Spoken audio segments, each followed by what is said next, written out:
The opposing force for Ranger School makes sure that Ranger students engaged in mountain phase get an almost real combat experience. But these are still Army soldiers, and they need training of their own. And recently, that's just what they got. Taking our Op 4 platoon, making sure they're up on all their tasks and drills, so when they do go back to another unit, they can just roll right back in, go right back into combat, and not basically be a step back besides their peers. Some of the most crucial skills a soldier can know are basic life-saving techniques like patient assessments. Examining your battle buddy simply to see what's wrong may seem like first-day stuff, but if they aren't practicing, they may make a deadly mistake. Hold right here, right hand, be holding the needle, slide the needle into there. But before you push the fluid, you need to aspirate. You know what aspirate is? This particular lane, we're just checking their medical proficiencies. They're taught once a year some simple life-saving techniques that we teach them. That way that if a medic is not exactly near them, they can basically look through the casualty, find out what's wrong, so when a medic does come up, they can treat and not have to wait and do it themselves.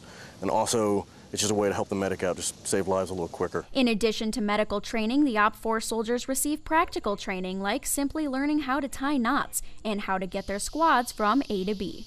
Today we are training, we're doing a one rope bridge. You have to get a whole squad across. You need teamwork, a knowledge of knots, strength, and endurance, which comes in handy in a lot of applications within the military. The 4-day Op 4 training exercise included everything from medical techniques. All right, now press hard, pop the tourniquet.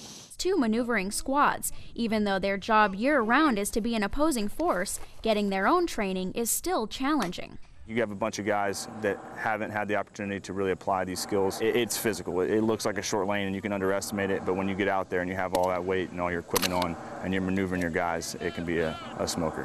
While this training is required to keep these soldiers up to Army standards, it also helps them in their day-to-day job. We want the students that are going through to look back and basically be like, man, that Op 4 really messed us up. In combat, the enemy, that's what they're trying to do, so that's what we're going to try to oppose on the Ranger students. So that's what we're going for. The soldiers who train Ranger students during the Dahlonega Mountain phase can be at this assignment for years. So this yearly combat training is absolutely critical for these soldiers to maintain their soldier skills and continue their Army careers, even after they leave the 5th Ranger Training Battalion, Op 4. Contact! Contact! Hey, get in line, get in line!